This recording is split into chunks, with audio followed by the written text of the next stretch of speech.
Good morning, children. So, we are meeting in a new lecture, right? Lecture number 1 of chapter 8. Today, we will start with new section that is called civics, right? Civic section, chapter 8. Achha, what is the name of the chapter? Framing of our constitution and its features. Right? Now see, children, up to 4 lessons, right? Up to 4 lessons, I have explained you what is meant by, what was the content, and all these things. I mean to say that is, right from the beginning of discovering new sea route to India, I am not talking about history at present, but let me rewind that history. Because based on that history, this chapter came into existence. तो पहले ये chapter क्यों लिखना पड़ा, ये chapter आपको क्यों पढ़ने में आता है, वो तो मेरे को आपको समझाना पड़ेगा. ऐसे तो नहीं है बेटा कि भाई चलो चैप्टर 8 शुरू हो गया, बच्चे लोग अपनी टेक्स्ट बुक मटेरियल लेके बैठ जाओ, मैं पढ़ाने लगूँ आप पढ़ने लगो. ऐसे तो नहीं होता ना, मेरे को ऐसा नहीं चलता. ऐसे I cannot teach like that in that sense, right? You know, children. Now, let us talk about previous thing before framing of constitution. Starting, we'll talk about Indian history. Starting from 1498, that is calling Portuguese coming to India, establishing their trading centers. In 2 or 5 minutes, I will give you the whole detail, right? Establishing their trading centers and flourished themselves in European market. They started to dominate European market by trading with India. Seeing the riches of Portuguese, development of Portuguese, other European nations were also attracted to trade with India. Then it was followed by French, British, Spain, Netherlands, number of people.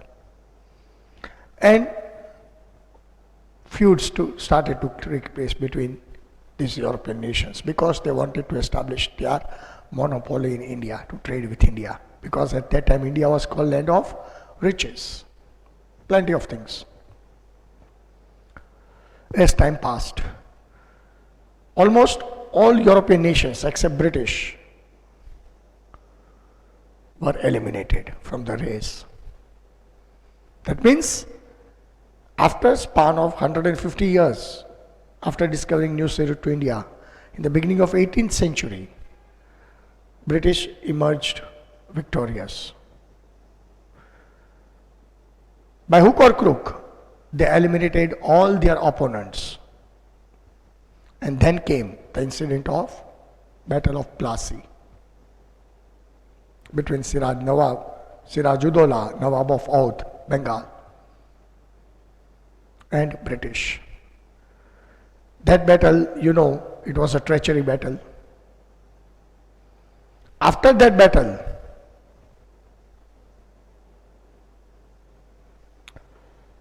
it came to Battle of Buxar. After winning Buxar, they established their political rule in India. Means British got the rights to collect revenue from Bihar, Bengal and Orissa. And in span of 100 years, they established rule over entire nation. पूरा हिंदुस्तान अब British का गुलाम हो चुका था. After Battle of Buxar, Viceroy and all these people were appointed Governor Generals. A number of Governor Generals came to India. I have explained you in detail. जो भी governor general Hindustan आते थे, उसकी एक ही नींव थी, ज़्यादा से ज़्यादा हिंदुस्तान को कैसे लूटा जाए. ज्यादा से ज्यादा हिंदुस्तान को कैसे बर्बाद किया जाए, और यही कारवां चलता रहा। इसीलिए there was a dissatisfaction among the people. Slowly people understood. एक समय का जो हिंदुस्तान था सोने की चिड़िया, वो आज पूरा गुलाम हो चुका था, बर्बाद हो चुका था, लुट गया था। And almost all the kings, almost 90% plus, who has lost their kingships, who have lost their kingdom, small and big, by different methods you have studied, right? Wellesley system and Dalhousie system and Phalana and Dhikana and all these things. Now suddenly they got awakened from the deep sleep. कि भैया ये क्या हुआ, हम तो बर्बाद हो गए. And they started to raise their voice. One such raising of voice was done in 1857, जिसको हम हिंदुस्तान की पहली आज़ादी की जंग मानते हैं. But at that time, number of factors were responsible for miscommunication. India was not unified at that time. And unfortunately, revolt of 1857 failed. Two changes took place after the failure of revolt. Change number one, the rule from East India Company was transferred to British Crown. That means now India directly became British colony, colonial rule. Second thing, though the revolt of 1857 failed, but it paved the way for independence. भले वो revolt fail था, लेकिन आजादी क्या है, मुक्ति क्या है, उसकी लोगों को भली भांति समझ आ गई थी. आया समझ में? That paved the way to independence. Now, as time passed, Renaissance took place in India, because you have studied that. You see, children, after failure of revolt of 1857, there was Renaissance in India. Raja Ram Mohan Roy was the father of Renaissance. He was the torchbearer of Renaissance. And in Renaissance, number of social institutions were established. सबके नाम अलग अलग थे. किसी का नाम ब्रह्मो समाज था, किसी का नाम आर्य समाज था, कोई आत्मीय सभा था, कोई थियोसॉफिकल सोसाइटी था, जो भी था, लेकिन सबका काम एक था. जो हमारे देश में जो पिछड़ापन है, सुपरस्टिशन, ब्लाइंड बिलीफ, समाज के कुरिवाज, narrow nationalism, rigid caste system, untouchable, and thousands of things existed in Indian society. There was not whole India. India was fragmented into lakhs of pieces. तो अगर ये सबको इकट्ठा करे तो एक शानदार भारत बनेगा, और ये भारत इतना मजबूत होगा कि इसकी मजबूताई से हम किसी को चैलेंज कर सकते हैं. If India got united, then and then only we can fight for freedom. Fragmented India does not have that power to fight. और ये यूनिफिकेशन के लिए सबसे ज्यादा इंपॉर्टेंट था education. So the base of education was introduced in India. Initially, British also took part in social reforms, but it was for their own personal benefit. उसके मतलब के हिसाब से वो लोग पार्ट ले रहे थे, हमारी भलाई के लिए नहीं. They wanted to produce cheap clerks and all these things. So they helped in establishing English education and all these things. But slowly, as awareness started to grow, more and more people joined this. more and more people started to talk about independence. More and more people started to gain education. And slowly, whole India was awakened. Whole India was awakened. Understood? At the end of 20th century, almost पूरा भारत, पूरा हिंदुस्तान जाग चुका था, अपना importance समझ चुका था. गुलामी क्या है, मुक्ति क्या है, आजादी क्या है, सब समझ चुका था. फिर कारवां चला आगे. Starting of 20th century,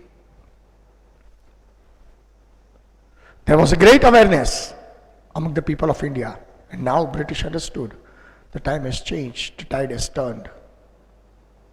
Now it is hard to rule over Indians, because at the revolt of 1857, Raja, Maharajas and Jagirdars and Jamindars and all these people fought. There was no unification. सब अपने अपने लिए लड़े थे. सबको अपनी अपनी परवाह थी. किसी को भारत की परवाह नहीं थी, किसी को हिंदुस्तान की परवाह नहीं थी. लेकिन आज का जो माहौल है, उसमें कोई राजा महाराजा नहीं है, उसमें कोई लैंडलॉर्ड नहीं है, उसमें एक कॉमन हिंदुस्तानी है. उसमें आप है, मैं हूं, सब है. मतलब पूरा देश जाग चुका था. एक रेवोल्यूशन खड़ा होने लगा था. And at that time politics was not dirty politics, because this was fuelled by number of intellectuals. कई अच्छे अच्छे घर में से आते थे, सब कुछ छोड़ के मां भारती की सेवा में लग गए थे. मैंने आपको सब कुछ समझाया है, वो फर्स्ट 1 2 3 4 लेसन में सब ये समझाया आपको. लेकिन ये क्यों समझाता हूं वापस, ताकि ये लेसन आपके साथ कनेक्ट हो जाए. आए समझ में? वो पूरा मन आपको स्टोरी की तरह, रील की तरह दिखे, जो मैं अभी आप समझा रहा हूं, बोल रहा हूं. Right? Number of intellectuals joined this. People were inspired by their thoughts, by the ideas, by their selfless activity. किसी को कोई पद, कोई गरिमा, कुछ नहीं चाहिए था. सबका टारगेट एक ही था, सबका एम एक ही था, मातृभूमि की मुक्ति, मातृभूमि की आजादी. कुछ नहीं चाहिए. And as this thing passed on, right, this movement became more vigorous, intensified. In the beginning of 20th century, as a part of divide and rule policy, British को तो सब जानते हैं, पहले से उसका कमीनापन तो सबने देखा ही है. एक बिल्कुल खिलौनी से साजिश की, क्योंकि उस वक्त हिंदू और मुस्लिम दोनों हाथ कंधे से कंधा मिला के काम कर रहे थे आजादी के लिए. और उसको ये तोड़ने के लिए जब लॉर्ड कर्जन हिंदुस्तान आया गवर्नर बनके, वाइसरॉय बनके, he divided Bengal, because at that time Bengal was the epicenter of revolutionary movement. किसी भी जंग बंगाल से शुरू होती थी. Maximum freedom fighter came from Bengal. Maximum education was received in Bengal. You turn down the pages of history, you search, you will find maximum contribution of Bengalis. Bengal became the epicenter. So in order to break Hindu-Muslim unity, intentionally he divided Bengal.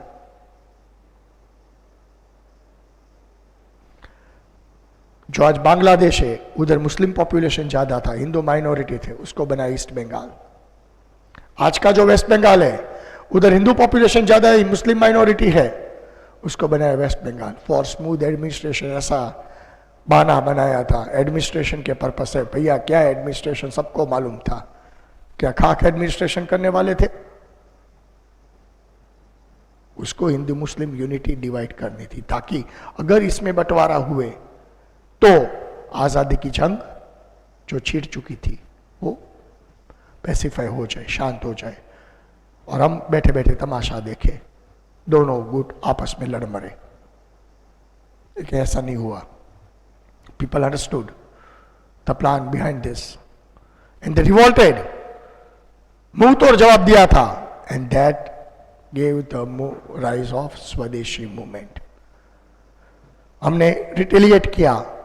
गुरुदेव रविन्द्रनाथ टैगोर जैसे महान देशभक्त, उस वक्त के, आज भी उसका नाम रिस्पेक्ट से लिया जाता है।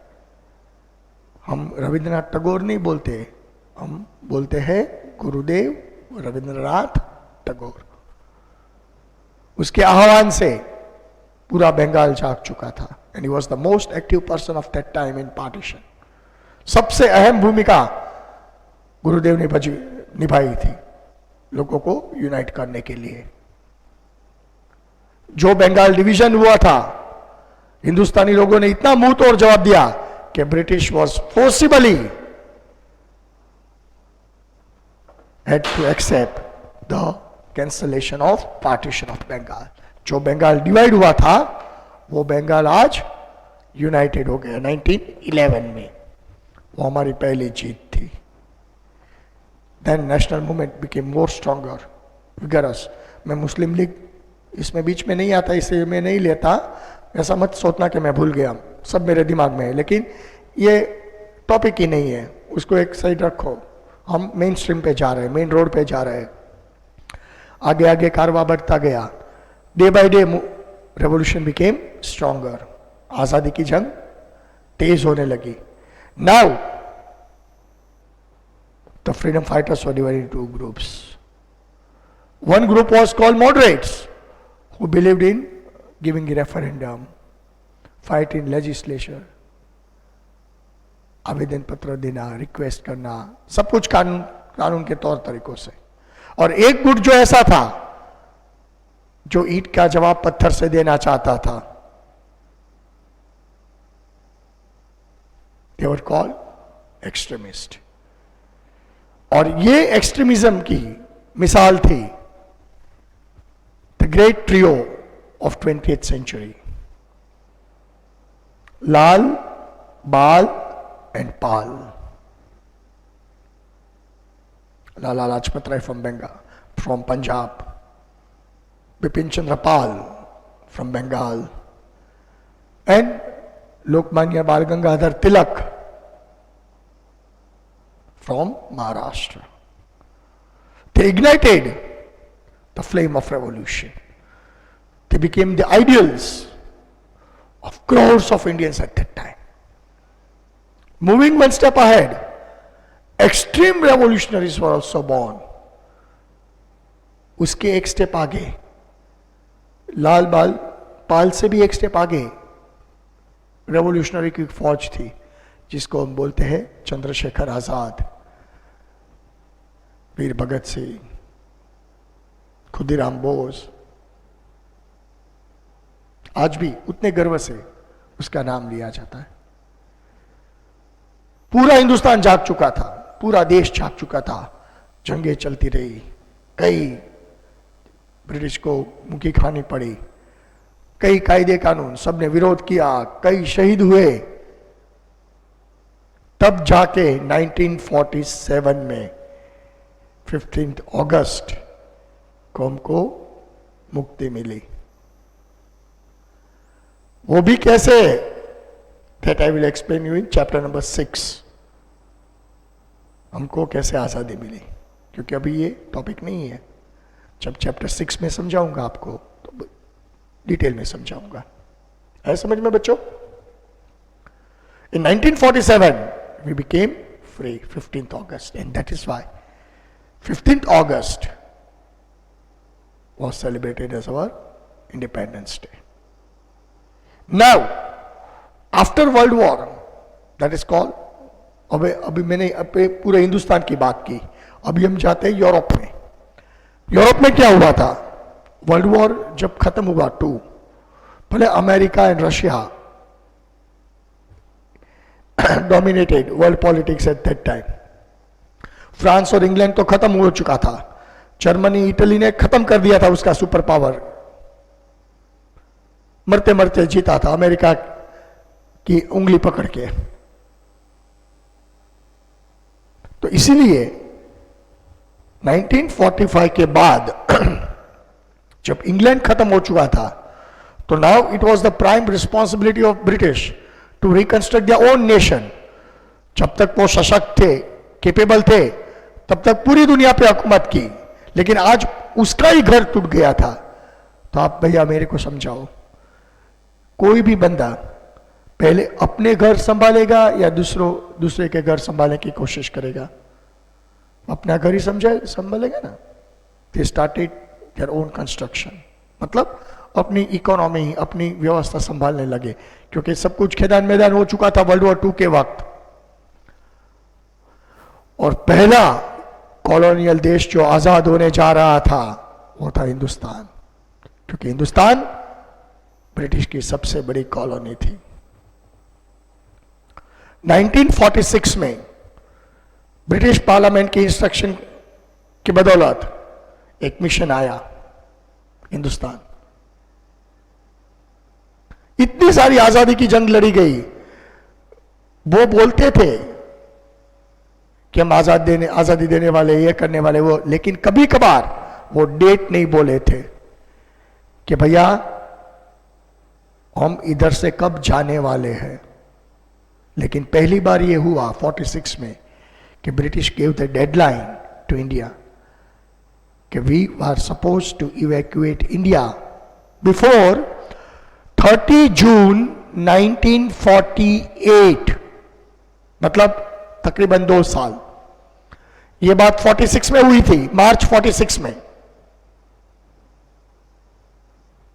Deadline was given. There was a great rejoice in India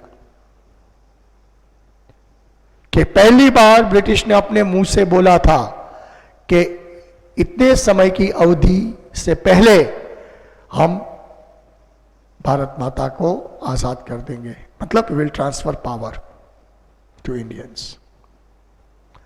And at that time, they also insisted to frame our own laws, क्योंकि अब आजादी आने वाली थी। क्योंकि जब ब्रिटिश की गुलामी थी तब उसका कॉन्स्टिट्यूशन चलता था, उसके कायदे कानून चलते थे। अब भारत उस वक्त दुनिया का 2nd नंबर का सबसे बड़ा देश था, आज भी है। जब आजादी आई तब इंडिया की पॉपुलेशन तकरीबन 36 to 38 करोड़ थी। इतना विशाल देश, इतनी सभ्यताएं, इतना कल्चर, ट्रेडिशन, सबको बांध के रखना तो पड़ेगा,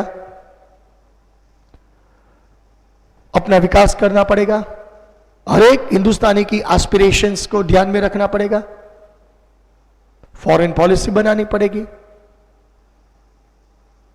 कायदे कानून बनाना पड़ेगा समाज के लिए, इतने बड़े देश के लिए। It was a very huge task, mammoth task, but this challenge was accepted, and our so-called laureates, literates, intellectuals of that time accepted this challenge, and they started to frame our constitution, ताकि आजादी के वक्त एक सपनों का भारत का निर्माण हम कर सके, ड्रीम इंडिया बना सके, और ऐसे कॉन्स्टिट्यूशन का जन्म हुआ। तो पूरी बात आपके समझ में आ गई। मैंने 1498 से शुरू किया था, कब खत्म किया? 1947। मतलब ये 15-20 मिनट में मैंने आपको 450 साल का समझाया, एक एक स्टेप जो हमारी इंपॉर्टेंट था। पिक्चर की रील की माफी आपको समझ में आ गया होगा। Now what is meant by constitution? We are coming to the topic. Basically, the definition of constitution means a systematic collections of rules and regulations which helps to govern a nation. ये बात तो बिल्कुल सीधी सादी एक sentence में खत्म हो गई, लेकिन जो ये भारी भरकम वर्ड है systematic collections of rules and regulations. ये कहां से हम कैसे बनाए, इतना आसान नहीं था, क्योंकि you know India is a land of different cultural diversities. कई जाति पाति के लोग रहते हैं हिंदुस्तान में, सबका अपने आप का ट्रेडिशन है, अपना रीति रिवाज है, अपना कल्चर है।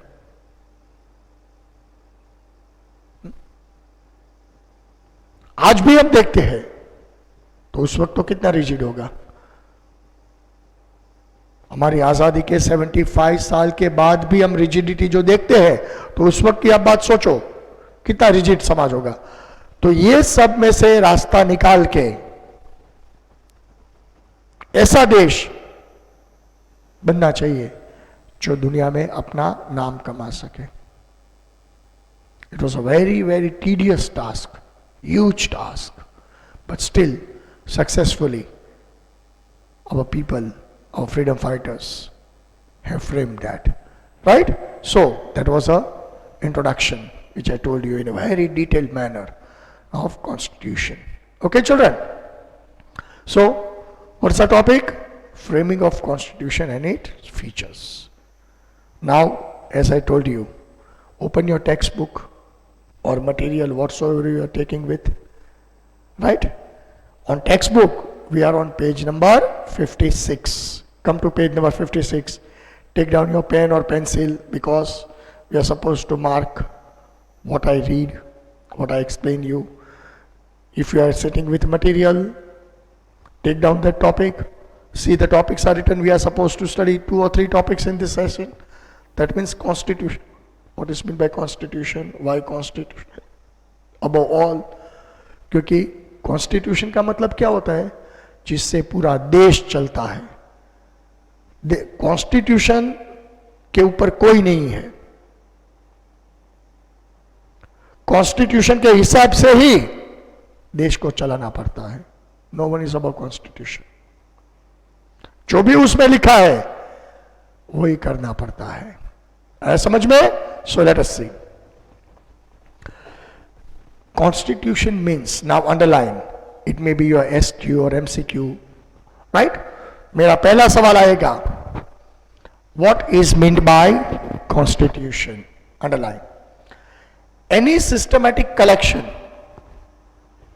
right? Any systematic collection of rules to govern a country's regime. Regime means rule, is called constitution. उसको हम कॉन्स्टिट्यूशन बोलते हैं। अंडरलाइन करो, क्योंकि जितने भी हिंदुस्तान वर्ल्ड में देश है, सबका अपना अपना कॉन्स्टिट्यूशन है। Because we are living in a civilize society, organize society.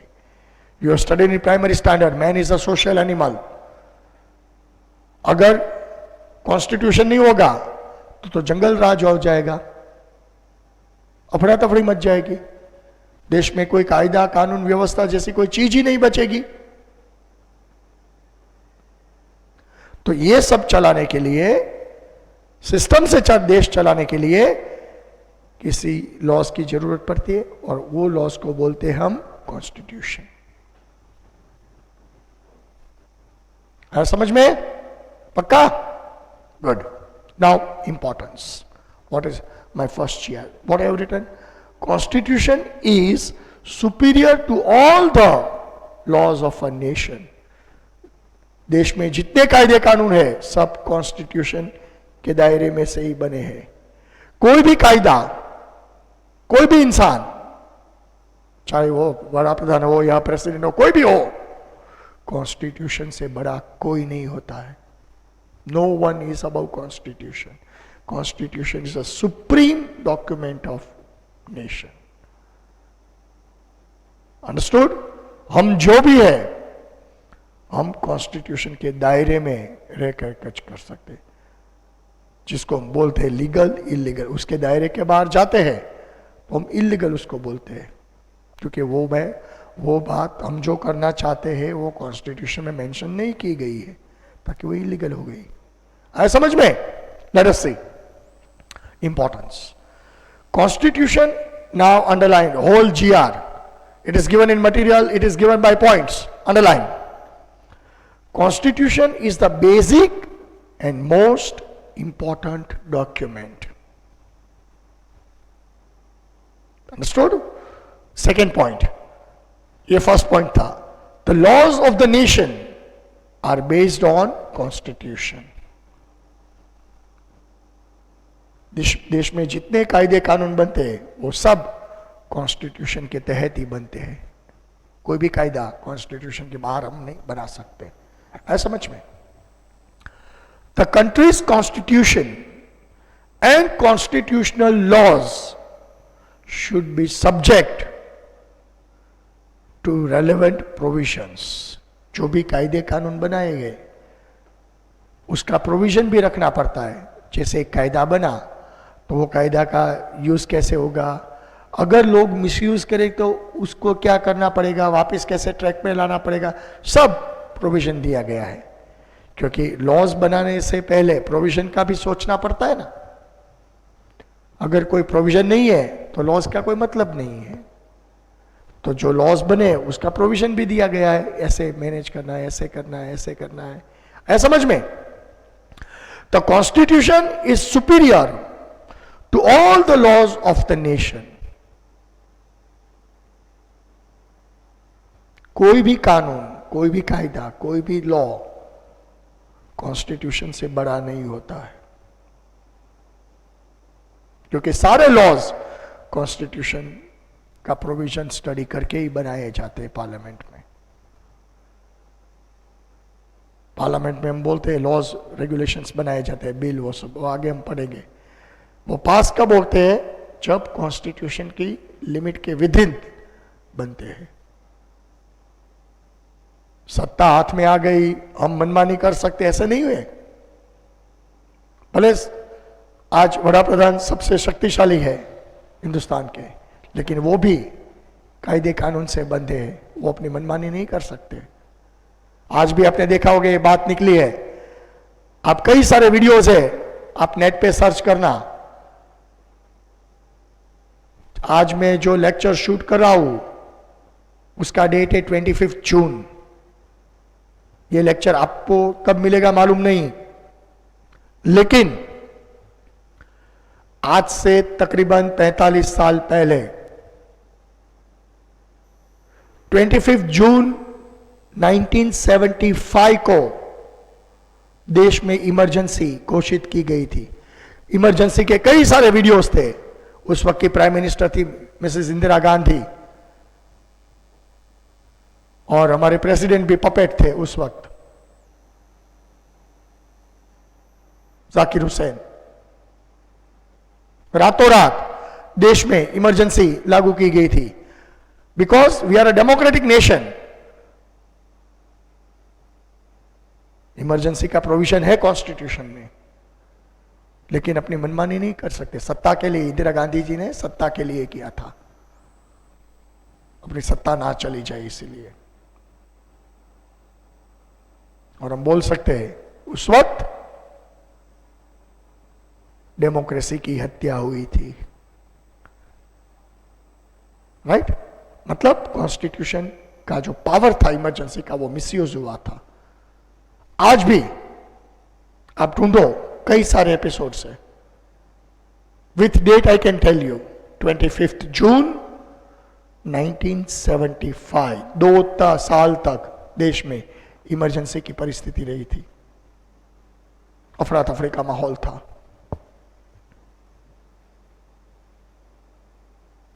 Understood? So that is wrong thing. Constitution में इमरजेंसी प्रोविजन है, लेकिन उसका मतलब यह नहीं कि हम अपने फायदे के लिए यूज करें. लेकिन हुआ था, इतिहास गवाह है. और जो घटना बनी है उसका आज कितना भी प्रायश्चित करें मिटा तो नहीं सकते. जो हकीकत है वो हकीकत है. आप ढूंढना नेशनल इमरजेंसी इन 1975 ऐसा लिखना, ऐसा लिख के सर्च करना, इमरजेंसी ऑफ 1975. कई सारे वीडियोस आएंगे, स्पीचेस आएंगे. हमारे जो आज प्रधानमंत्री है वो भी जेल में गए थे उस वक्त. कई सारे नेशनल लीडर्स, जयप्रकाश नारायण, अटल बिहारी वाजपेयी, लाल कृष्ण आडवाणी, राम मनोहर लोहिया, कई सारे नेशनल लीडर्स उस वक्त के थे जो थे, आज तो नाम भी पता नहीं, वो सारे लीडर्स को दूसरे दिन जेल में धकेल दिए थे। ब्रिटिश शासन जैसा माहौल हो गया था उस वक्त, ऐसा लगता था वापस ब्रिटिश शासन आ गया। Right? The constitution is superior to all the laws of a nation. Constitution involves periodical changes, requirement for the people, aspirations, expectations, interest, as well as emotions are very high. क्योंकि time to time Constitution में बदलाव चाहिए. That is called amendment. वो मैं आगे आपको समझाऊंगा amendment कैसे होता है. क्योंकि जो कायदा 1947 में बना था वो उस वक्त वो सही था, लेकिन वो कायदा आज समय के हिसाब से गलत साबित हो सकता है. समय बदल गया है, लोगों की सोच बदल गई है, तो वो कायदा भी बदलना पड़ेगा ना, अपडेट तो रहना पड़ेगा ना. जैसे हम मोबाइल में कितने सारे वर्जन्स आते हैं, एंड्रॉइड अपडेटेड आता है, iOS अपडेटेड आता है, वो तो करना पड़ता है ना, इसलिए उसमें भी अपडेट होना पड़ता है. That is called amendment. That is the reason the constitution is called the live and basic document. ये मेरा पहला आंसर था. Constitution is superior to all the laws of a nation. पक्का समझ में आ गया बच्चे लोग? पक्का? Shall I go for second answer? Question 2. Framing of our constitution. Now sub lines names underline karo. Before independence, the British government, underline, on 25th March 1946 handed the duty of cabinet mission to 3 members to find the solution of the questions of Indian independence. कि भैया हम तो जाने वाले हैं, अब आप अपना देश कैसे चलाएंगे? आपके पास कोई संविधान प्रोविजन तो होगा ना. चलो अगर नहीं है तो कॉन्स्टिट्यूशन का फ्रेमिंग शुरू कर दो. कैसे इतना बड़ा देश आप संभालोगे? It was a mammoth task, a huge challenge, but it was accepted by our freedom fighters, and we have successfully framed out. Okay?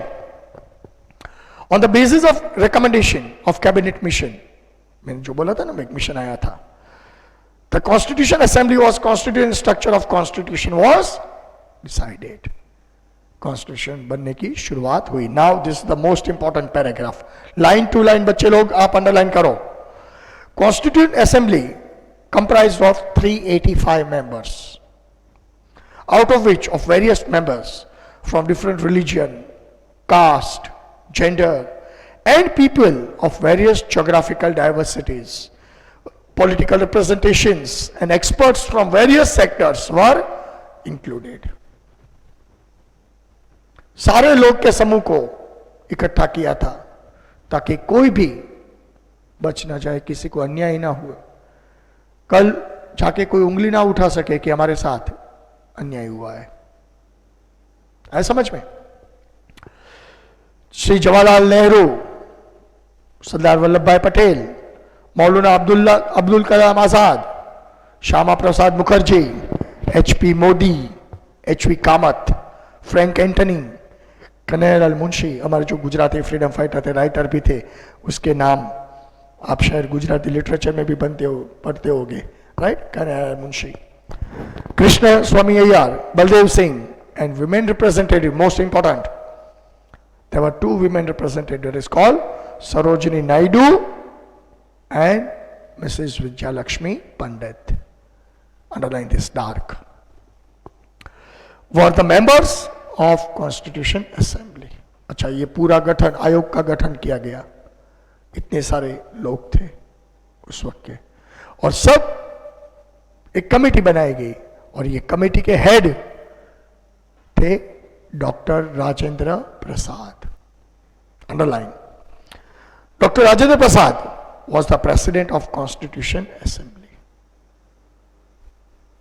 और उसके चेयरमैन थे doctor Bhimrao Ambedkar. Underline. The drafting committee was appointed to draft the Constitution under the chairmanship of Dr. Bhimrao Ambedkar. अब कैसे काम हुआ? The Constitution Assembly met for 166 sessions over the period of 2 years, 11 months and 17 days. है समझ में? Members of this assembly have discussed thereby each and every detail, keeping its provision in concern with matters of different nations. ऐसा नहीं कि हमने जो मन में आया बस लिख दिया. कई दुनिया के सारे देश के कॉन्स्टिट्यूशन का स्टडी हुआ, चयन हुआ, वो अच्छी अच्छी जो बातें थी वो हमने स्वीकारी कि हमारा समाज भी ऐसा बना सकते हैं, हमारे लोगों के लिए भी हम इतना कर सकते हैं. तब जाके एक आदर्श कॉन्स्टिट्यूशन बना. भारत का कॉन्स्टिट्यूशन बहुत भव्य है लेकिन उसको फॉलो नहीं करते. बाकी चल रहा है कि challenge and tell you our is the best constitution of world. Best है. In this constitution there were 295 articles and 8 appendix after amendment with 395 articles and 9 appendix. सुधारा वधारा तो होता ही रहता है, प्लस माइनस तो होता ही रहता है. The constitution was framed on 26th November 1949. Underline. सब कुछ रेडी हो गया था. And was unanimously passed by Constitution Assembly. सब कुछ ठीक ठाक था. Thereafter, every year, on 26 January, Constitution of India came into existence. ऐसा दिन क्यों सिलेक्ट किया? क्योंकि 26 जनवरी हमारा पहला आज़ादी का दिन था 1930 को, लेकिन उस वक्त आज़ादी नहीं मिली. In order to remember this day,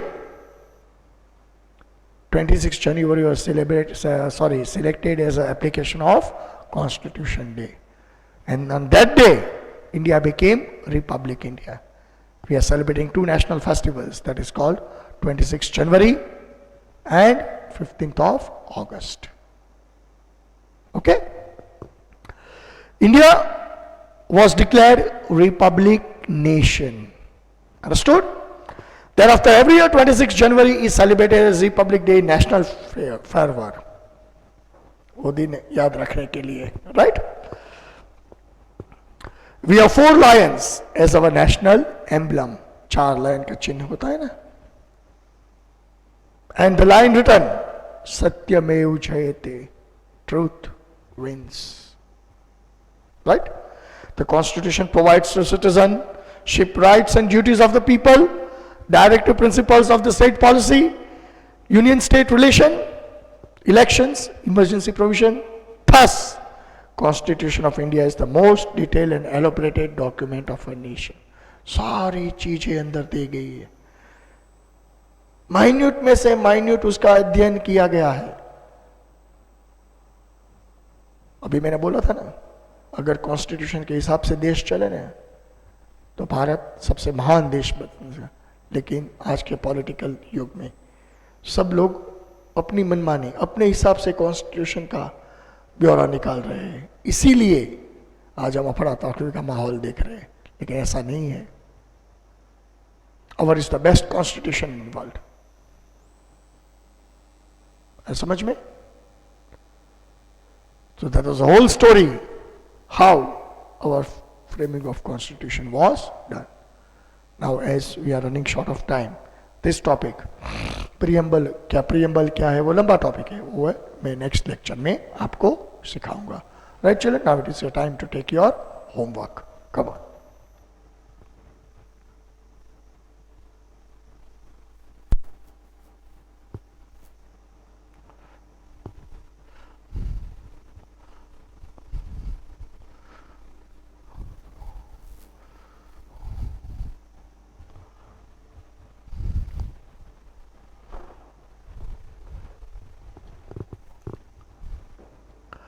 ये हमारा बन गया होमवर्क. पहला सवाल, constitution is superior to all the laws of a nation. GR, give reason. बन गया. क्वेश्चन 2, राइट और detail note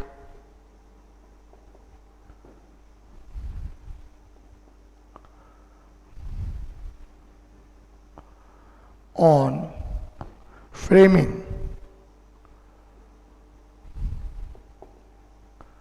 of our constitution.